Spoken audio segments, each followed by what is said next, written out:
TikTok video ng ex-PBB housemate na sina Piang at JM super viral. Guys, hello guys, it's me again, Rampadorang Inday Vlog. Rampadorang Inday Vlog, ayan. Hello guys, it's me again, Rampadorang Inday Vlog. Hello guys, si Piang Smith at JM Ibarra ay kasalukuyang sikat nga sa social media dahil sa kanilang mga TikTok collaboration na mga video.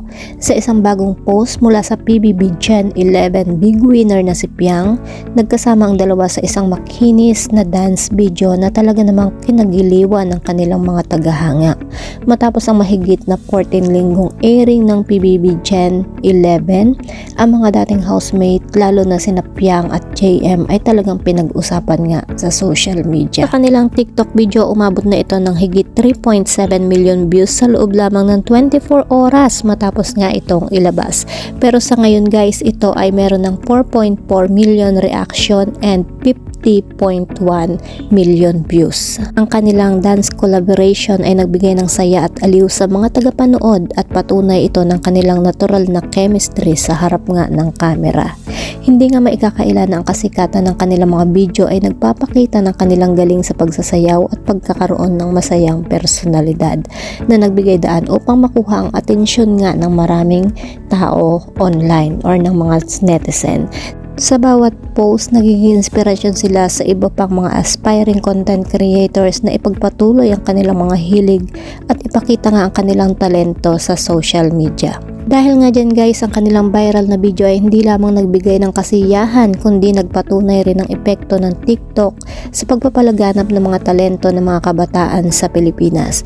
Sa panahon ngayon, ang mga platform tulad ng TikTok ay nagsisilbing paraan upang maipakita ng mga tao ang kanilang mga kakayahan.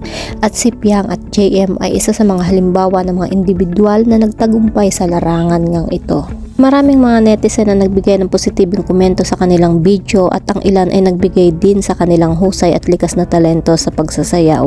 Ang pakikipagtulungan ng dalawang personalidad ay naghatid ng positibong energy at maraming tao ang nagbigay ng suporta sa kanilang proyekto. Sa hinaharap nga guys, maraming tagahanga ang umaasa na makakita pa ng iba pang mga collaboration mula sa dalawa. Ang kanilang tagumpay sa social media ay isang paalala na ang pagkakaroon ng tamang partner o ka-team sa mga proyekto ay napakahalaga. Ang kanilang samahan ay nagbigay ng magandang halimbawa ng pagkakaibigan at pagtutulungan na naging dahilan upang makamit nga nila ang kanilang tagumpay. Sa mga ganitong pagkakataon, ang mga artist ay nagkaharap ng malaking hamon sa pagpapalakas ng kanilang mga brand. Subalit sa pagkakaroon ng mga viral videos, nakatulong ito hindi lamang sa kanilang mga personal na karir kundi pati na rin sa pagpapalago ng kanilang audience base. Sa kabuuan nga guys, ang collaboration ni Piang Smith at JM Ibarra ay nagbigay din ng halaga ng pagsasama at pagkakaibigan sa industriya ng entertainment. Sobrang bagay nga itong dalawa na to guys, no? May chemistry nga silang dalawa. Ang kanilang kakayahan na magpatawa at makapagbigay ng aliw sa kanilang audience ay tiyak na magiging batayan ng kanilang tagumpay sa kanilang karera. Sa bawat video na kanilang ilalabas, umaasa ang kanilang mga tagahanga na mas marami pang magagandang content ang kanilang maihahatid na magbibigay ng inspirasyon nga sa marami, lalong-lalo na sa kanilang mga tagahanga. Grabe nga ang ingay ng love team na ito. Sana nga sinasabi nila na ito na nga raw ang papalit sa Katniel.